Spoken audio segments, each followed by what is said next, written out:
The other place where we do that really well over all of my career has been through influencers. Across the board, what I'm not really excited about is a happy snap with a famous person holding your brand. I don't think that's the reason we're there. And in premium alcohol, we regularly try to get you to come into our brand world in what you may know as a pub promotion or a big experience or a Smirnoff experience party or a Formula One with Peroni Nerazzurro. And we do these things because we know that there are times when we need to pay extra time and attention to get more of your attention. And it's going to be usually in a media channel or touch point, which isn't particularly broad. So there is a very objective, maybe cynical media person's assumption that a lot of TV and billboard is going to be passive attention, and that communication is probably going to be received by everybody in a very clear way to be able to get one or two messages out of.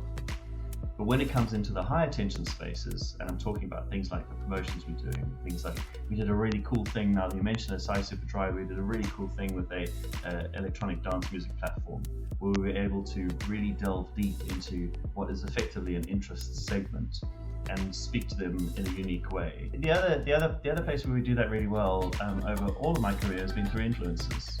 Across the board, what I'm not really excited about is a happy snap with a famous person holding your brand. I don't think that's the reason we're there.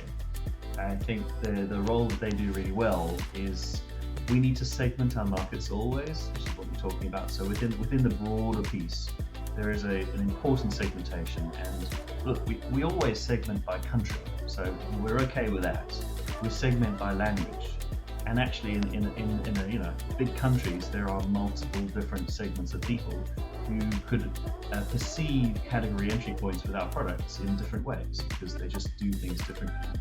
For what I'm doing right now, which is beer, it's really great because those category entry points are drinking occasions. So you might perceive Peroni Nerazzurro as something to go to a really smart wedding, a great environment, great venue. But if you're having a braai or a barbecue, a barbie, maybe you might be thinking of different beers. So it's our job to try to help people consider us in those extra environments. And for that, you need to do some really, really good segmentation. The one area which I'm really excited at the moment is gaming and esports. It's a tough one because I suppose if you come from a digital background, it's not a hard thing to get your head into.